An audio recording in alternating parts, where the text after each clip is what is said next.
Well before he was even a candidate, Donald Trump promised to stand up to Iran. And you know what? That's exactly what he did.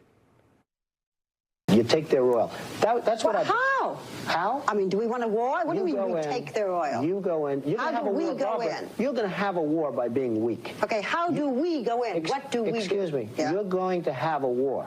And it's going to start in the Middle East. The next time Iran attacks this country, go in and grab one of their big oil installations, and I mean grab it and keep it, and get back your losses, because this country has lost plenty because of Iran. That was 1987. We call that consistency. We also call it promises made and promises delivered. Donald Trump is the same man he was when he first made that promise in that sit-down with Barbara Walters. And he's the same man Republicans and, honestly, a majority of the country supported in 2016, Republicans certainly in 2020, and then again in 2024. The guy who seems to have changed his tone is Tucker and these influencers. I'm a bigot. I don't like Islamic extremists. Like, if you are really heavily into Islam, I'm sorry, I don't care for you that much. So, look, as they say, the devil is due. Maybe Tucker Carlson and Megyn Kelly have some legitimate policy disagreements with the president. But it's seeming more and more like it's just about clickbait, possibly influenced by whoever is funding their shows. Now, that's something we just don't know at this time. Guys, this is not happening in a vacuum. Either the influencers are the ones causing the division in the GOP, or they are simply monetizing a division that is growing seemingly every day. Now, if we look at current polling, the Republican Party's favorability rating, less than 39%.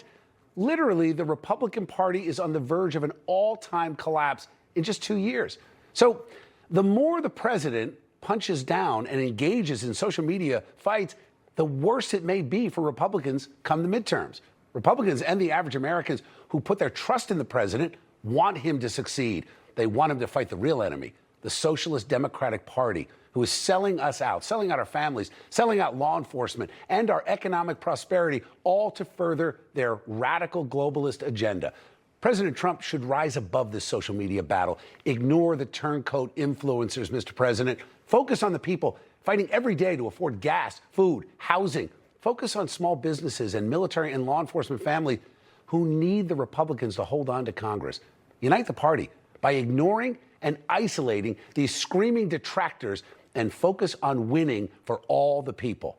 And if Democrats win the midterms, get ready for impeachment trials, fake arrests, and the same far-left woke policies that we thought we had defeated in 2024. As for the influencers like Tucker and Megyn, guys, stop providing ammo to the woke left. There is a place for sincere disagreements on policy. It's called the primary. For now, it's time to unite behind the president as our troops are at war and Americans are suffering under the spiking cost of living. If this war of words continues, we'll be having this discussion with a Democratic Congress in 2026 and a Democratic president in 2028. Information. Truth is freedom.